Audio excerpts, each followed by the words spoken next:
The year 1971 was one of rock music's most extraordinary years. Bands at the peak of their powers, studios being pushed to their limits, and songs being made that nobody knew would last forever. These are the 10 best-selling rock songs of that year, and every single one has a story worth knowing. Let's get into it. 10. Maggie May. Rod Stewart almost didn't include this song on the album that made him famous. It was originally the B-side to a different single, and the decision to flip it came from radio DJs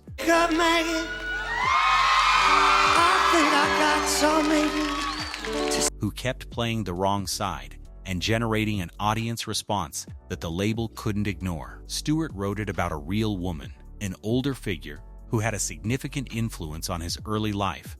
Stole my soul, but I love you anyway. And the autobiographical specificity gives it a texture that purely fictional songwriting rarely achieves. The opening mandolin figure, played by session musician Ray Jackson, became one of the most recognizable instrumental moments of the entire decade, despite Jackson receiving no songwriting credit and minimal public recognition for his contribution for years afterward. An oversight that speaks volumes about how casually the industry treated session players during that era. It went to #1 simultaneously in the UK and America, launching Stewart into a commercial stratosphere he would occupy for the rest of the decade. Maggie May started as a B-side and ended up defining an entire career, which is the kind of accident the music industry never sees coming and can never deliberately manufacture, no matter how hard it tries. 9. Wild World. Cat Stevens wrote this during the dissolution of a relationship with actress Patty D'Arbanville, and the tenderness in it is complicated by something that sits just underneath the warmth, a quiet paternalism that Stevens himself has acknowledged in later interviews. Well, oh baby, baby, it's a wild world. The song is structured as advice from someone letting go, which sounds generous until you listen carefully enough to notice how much of the advice centers on the woman's vulnerability rather than her capability. That tension between genuine feeling and unconscious condescension is part of what makes it so human and so specific. It's not a perfect song about love, it's an honest song about the messy reality of how people actually feel when relationships end. Stevens was operating at a remarkable creative peak in this period, producing work that connected with a massive audience precisely because it refused to simplify complicated emotions into something easier to package. Wild World is a farewell that says more about the person leaving than the person being left behind. 8. What's Going On? Marvin Gaye recorded this against the explicit wishes of Berry Gordy, who considered it uncommercial and too politically charged for Motown's carefully managed crossover strategy. Gordy told Gaye directly that he wouldn't release it, and Gaye's response was to inform the label that he would never record another song for them if they didn't. That negotiation, which Gaye won, produced one of the most important albums in the history of American music.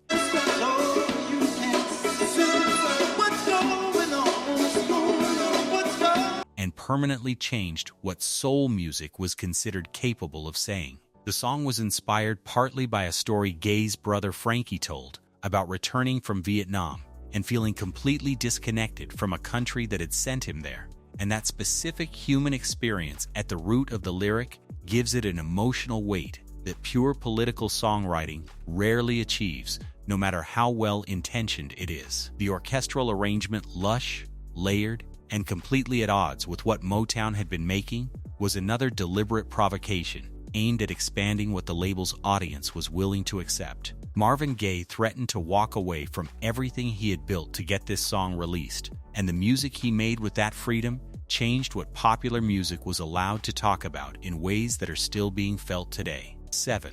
Stairway to Heaven. This was never released as a single, which makes its commercial and cultural dominance one of the more remarkable achievements in rock history. She's buying the stairway to heaven when she... Led Zeppelin refused to put it out as a 7-inch on principle. They considered the album format artistically superior to the singles market and had no interest in editing 8 minutes of music to fit radio conventions. Radio played it anyway, in full, repeatedly, because the audience demand was simply too powerful to manage with conventional programming logic. Jimmy Page built the arrangement in layers over an extended period, starting with the acoustic guitar figure and adding complexity incrementally until the track reached its full electric conclusion, and the structural journey from quiet to overwhelming became the template for an entire generation of rock bands who spent the following decade trying to replicate what Page had achieved here. Stairway to Heaven never needed a single release to become the most requested radio track in history,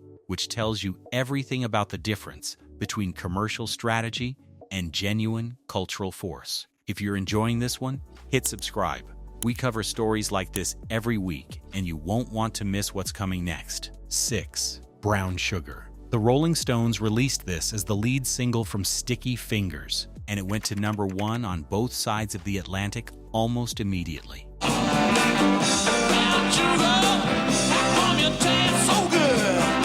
Which is remarkable, given that the lyric contains subject matter that would make any contemporary label's legal department reach for the phone. Keith Richards wrote the core guitar riff in a matter of minutes during the same sessions that produced Honky Tonk Women, which speaks to the period of almost effortless creative output the band was operating in during the late 60s and early 70s. Mick Jagger has been deliberately evasive about the song's meaning in interviews over the decades, offering different explanations at different times in ways that suggest he understood exactly what he had written and preferred to keep the conversation ambiguous. The production captures the Stones at their most viscerally exciting, raw, and confident, and completely uninterested in making anyone comfortable. Brown Sugar is the sound of a band operating with a freedom that the music industry has never quite allowed anyone to exercise at that commercial level since. 5.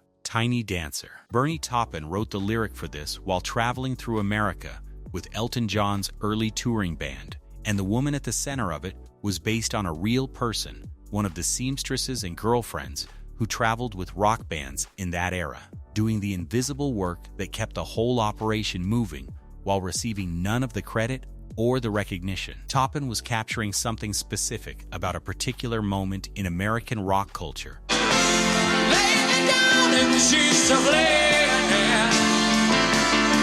that was already beginning to change, which gives the song a nostalgic quality that was baked in from the moment of writing, rather than applied retrospectively by listeners looking back from a distance. The song was not a significant commercial hit on its original release. It barely cracked the top 40 in America, but its life in the decades since has been extraordinary, driven largely by the almost famous scene that introduced it to an entirely new generation. That scene of a tour bus full of exhausted people singing together in the early morning captured something about communal experience and the particular loneliness of being young and far from home that the song had always contained, but that the film made suddenly completely visible to an audience that hadn't been alive when the record came out. Tiny Dancer took 30 years to become the classic it always was, which is its own kind of justice for a song that deserved better from the moment it existed. 4. Black Dog. Jimmy Page, Robert Plant, and John Paul Jones wrote this collaboratively during the Led Zeppelin 4 sessions at Headley Grange, a notoriously uncomfortable residential recording environment that the band credited with pushing their creativity into territory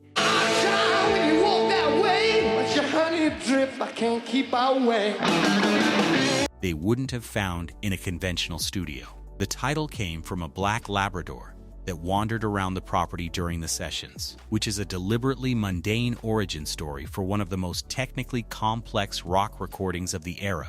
The call and response structure between Plant's vocal and the band's instrumental passages was designed without a fixed time signature connecting the two elements, which creates the disorienting, lurching quality that makes the song feel constantly on the edge of falling apart without ever actually doing so. John Paul Jones has described the construction as one of the most challenging things the band ever attempted to record cleanly. Black Dog is a technical achievement disguised as pure swagger, which is the most Led Zeppelin thing that sentence could possibly describe. 3. Changes. David Bowie recorded this during the Hunky Dory sessions in 1971 at a moment when he was still searching for the commercial breakthrough that kept almost arriving and then retreating at the last possible moment. The song was a piano-driven meditation on mortality and transformation that sat somewhat outside the glam rock direction he was simultaneously developing, which meant it occupied an unusual space in his catalog too personal for the theatrical persona he was building.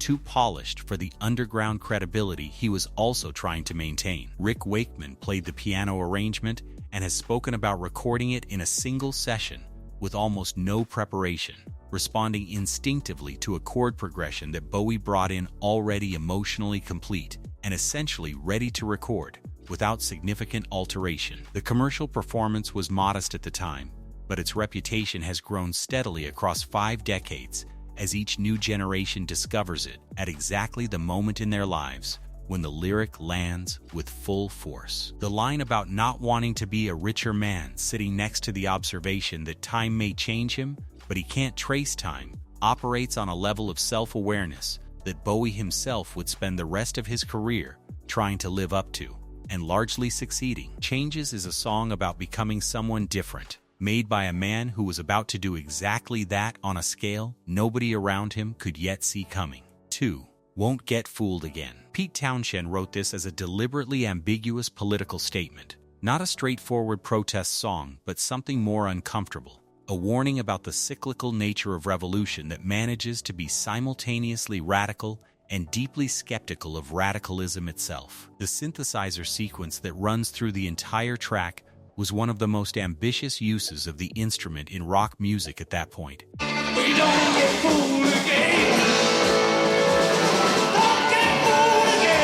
And Townshend built the arrangement around it rather than treating it as an addition to a conventional rock structure. Keith Moon's performance is one of the most physically extraordinary things committed to tape in rock history. The drumming in the final section operating at a level of intensity that very few musicians could sustain for even a fraction of its duration.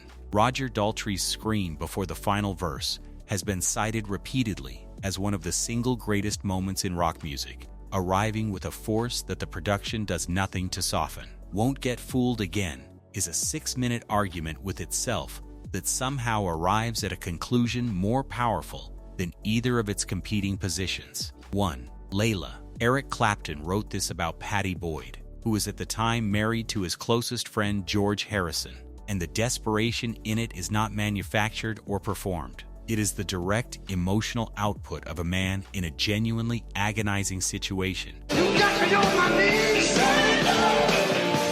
I'm begging, don't please. With no clean resolution available to him. The dual guitar structure that defines the song came from Duane Allman, who arrived at the sessions uninvited and proceeded to play so brilliantly that Clapton immediately restructured the entire recording around what Allman was bringing. The piano coda that closes the song was written separately by drummer Jim Gordon and essentially grafted onto the end of a completely different piece of music, creating a resolution so perfect that it's almost impossible to believe the two sections were not conceived together. The song was not a significant commercial hit on its original release in 1970, but its 1972 re-release and subsequent radio life through 1971 made it one of the most played rock tracks of the year. Layla is a song about wanting something you have no right to want, made with an honesty so complete it still sounds like it hurts to play. 1971 produced music that the industry didn't fully understand while it was happening.